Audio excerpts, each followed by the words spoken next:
नमस्कार दोस्तों, स्वागत है आपका साइट फॉर वर्ल्ड के ऑफिशियल लर्निंग प्लेटफॉर्म पर, जहां स्टूडेंट्स और जॉब सीकर्स के लिए करियर, टेक्नोलॉजी और प्लेसमेंट से जुड़ी इंडस्ट्री ओरिएंटेड और प्रैक्टिकल नॉलेज दी जाती है।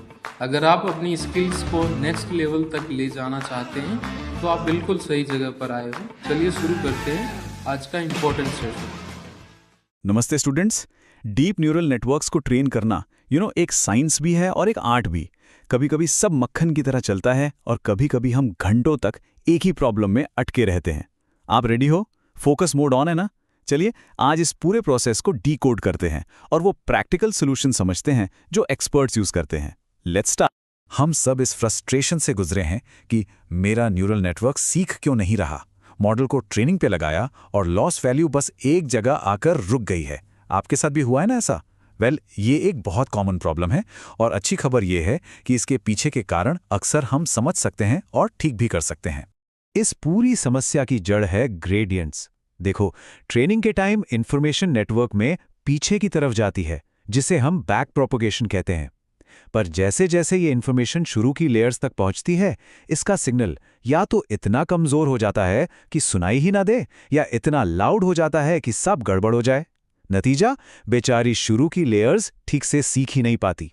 समझ आ रहा है ना ये कॉन्सेप्ट? और इसी प्रॉब्लम के दो मेन रूप हैं।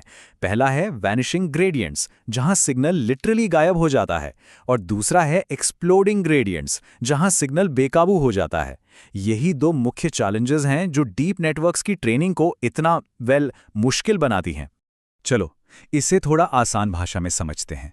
वैनिशिंग ग्रेडियंट का मतलब है कि आपकी लर्निंग ट्रेन इतनी स्लो हो गई है कि वो लगभग रुक ही गई है।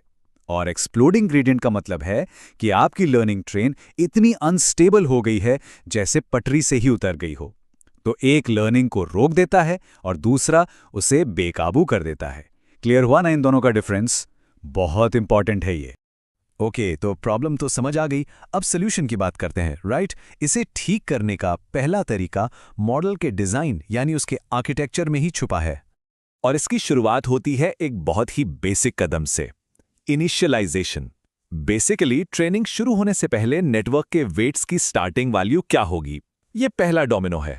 और अगर इसे सही से सेट कर दिया ना, तो पूरी ट्रेनिंग प्रोसेस बहुत स्मूथ हो सकती है। अब स्क्रीन पर देखो ध्यान से। लेफ्ट वाली इमेज में जब सारे वेट्स को 0 से शुरू किया तो मॉडल कुछ नहीं सीख पाया, फ्लैट लाइन। लेकिन राइट वाली इमेज देखो, एक स्मार्ट रैंडम इनिशियलाइजेशन के साथ मॉडल ने कितनी आसानी से सीख लिया। फर्क साफ दिख रहा है ना? इससे पता चलता है कि फर्स्ट स्टेप कितना एब्सोल्युटली कितना क्रिटिकल है। इनिशियलाइजेशन के अलावा हमारे पास और भी पावरफुल टूल्स हैं, जैसे सही एक्टिवेशन फंक्शन चुनना, फॉर एग्जाम्पल रीलू, बैच नॉर्मलाइजेशन का इस्तेमाल करके ट्रेनिंग को स्टेबल करना, और सबसे पावरफुल रेजिडुअल कनेक्शंस, जो इंफॉर्मेशन के लिए एक शॉर्टकट बना देते हैं ताकि सिग्नल डीप लेयर्स तक आसानी से पहुंच सके। ये समझना बहुत इंपॉर्टेंट है। सो फोकस बना हुआ है ना?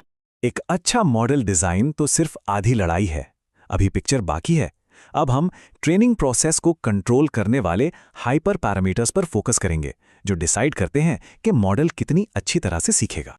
यहां दो सबसे इंपॉर्टेंट कंट्रोल नॉब्स हैं, बैच साइज और number of epochs. Batch size का मतलब है एक बार में कितना डेटा देखना है। ये मेमोरी और स्टेबिलिटी के बीच एक ट्रेड ऑफ है। और ईपॉक्स डिसाइड करते हैं कि पूरे डेटा सेट को कितनी बार देखना है। यहां बेस्ट प्रैक्टिस क्या है? ज्यादा ईपॉक्स के लिए ट्रेन करो और अर्ली स्टॉपिंग यूज करके सही टाइम पर ट्रेनिंग रोक दो। आपने अर्ली स्टॉपिंग यूज किया है कभी? नहीं किया तो अब जरूर करना। पर इन सब में शायद सबसे जरूरी, सबसे क्रिटिकल हाइपर पैरामीटर है लर्निंग रेट। ये वो स्पीड है जिस पर मॉडल सीखता है। और एक प्रो टिप ये है कि इस स्पीड को ट्रेनिंग के दौरान फिक्स मत रखो, उसे चेंज करते रहो। एक बहुत ही इफेक्टिव पॉलिसी है वन साइकिल पॉलिसी। ध्यान से सुनना, इसके 3 सिंपल स्टेप्स हैं।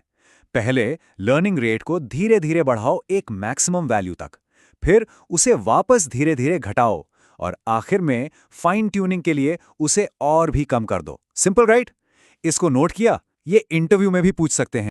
तो मान लो हमारा मॉडल ट्रेनिंग डेटा पर बहुत अच्छा परफॉर्म कर रहा है, बट असली टेस्ट तब होता है जब वो नया अनजान डेटा देखता है। और यहीं आती है हमारी अगली बड़ी चैलेंज, ओवरफिटिंग। ओवरफिटिंग का सीधा साधा मतलब है कि आपका मॉडल ट्रेनिंग डेटा को रट्टा मार लेता है, उसके हर छोटे मोटे डिटेल को, यहां तक कि नॉइस को भी याद कर लेता है। नतीजा, वो नए डेटा पर फेल हो जाता है। बेसिकली वो जनरल पैटर्न्स नहीं सीख पा रहा। रिजल्ट चाहिए या सिर्फ ट्रेनिंग एक्यूरेसी, इससे बचना ही पड़े। इससे बचने का सबसे आसान और फ्री का इलाज है अर्ली स्टॉपिंग। जैसा कि मशीन लर्निंग के गॉडफादर जेफ हिंटन कहते हैं, ये एक ब्यूटीफुल फ्री लंच है। कॉन्सेप्ट बहुत सिंपल है। जैसे ही आपको दिखे कि मॉडल नए डेटा पर बेहतर परफॉर्म करना बंद कर रहा है, बस ट्रेनिंग रोक दो। That's it. अर्ली स्टॉपिंग के अलावा हमारे पास और भी पावरफुल टेक्निक्स हैं, जैसे L1 और L2 रेगुलराइजेशन, जो मॉडल को कॉम्प्लेक्स होने से रोकते हैं, ड्रॉप आउट्स, जो न्यूरॉन्स को एक दूसरे पर ज्यादा डिपेंड होने से रोकता है, और ग्रेडियंट नॉइज, जो मॉडल को थोड़ा शेक करके और भी मजबूत बनाता है। ये टेक्निक्स आपके मॉडल को अच्छा से बेहतरीन बना सकती हैं। फ्यू, तो काफी कुछ कवर किया ना हमने। ठीक है, चलो इन सभी आइडियाज को एक साथ लाकर अपनी डीप लर्निंग टूलकिट बनाते हैं। रेडी हो? इसे एक प्रैक्टिशनर के चीट शीट की तरह सोचो। प्रॉब्लम, ग्रेडियंट्स गायब हो रहे हैं। सॉल्यूशन, इनिशियलाइजेशन, रेल्यू और बैच नॉर्म यूज करो। प्रॉब्लम, ट्रेनिंग स्लो या अनस्टेबल है। सॉल्यूशन, बैच साइज और लर्निंग रेट शेड्यूल्स को ट्यून करो। और प्रॉब्लम, मॉडल नए डेटा पर फेल हो रहा है। सॉल्यूशन, अर्ली स्टॉपिंग और ड्रॉप आउट आपके सबसे अच्छे दोस्त हैं। इसका तो स्क्रीनशॉट ले लो या नोट कर लो, बहुत काम आएगा। तो आज हमने डीप लर्निंग ट्रेनिंग की आर्ट और साइंस दोनों को समझा। ये टूलकिट आज के मॉडल्स के लिए बहुत पावरफुल है, नो डाउट। लेकिन एक सवाल है, जैसे जैसे मॉडल्स और भी बड़े और कॉम्प्लेक्स होते जाएंगे, क्या ये टूलकिट काफी होगा, या क्या हम एक बिल्कुल नए ऑप्टिमाइजेशन युग की शुरुआत देख रहे हैं? आप इसके बारे में क्या सोचते हैं? अपने थॉट्स हमारे चैनल को सब्सक्राइब कीजिए और वीडियो को अपने दोस्तों के साथ शेयर जरूर कीजिए। कमेंट सेक्शन में अपना डाउट या नेक्स्ट टॉपिक लिखना मत भूलिएगा।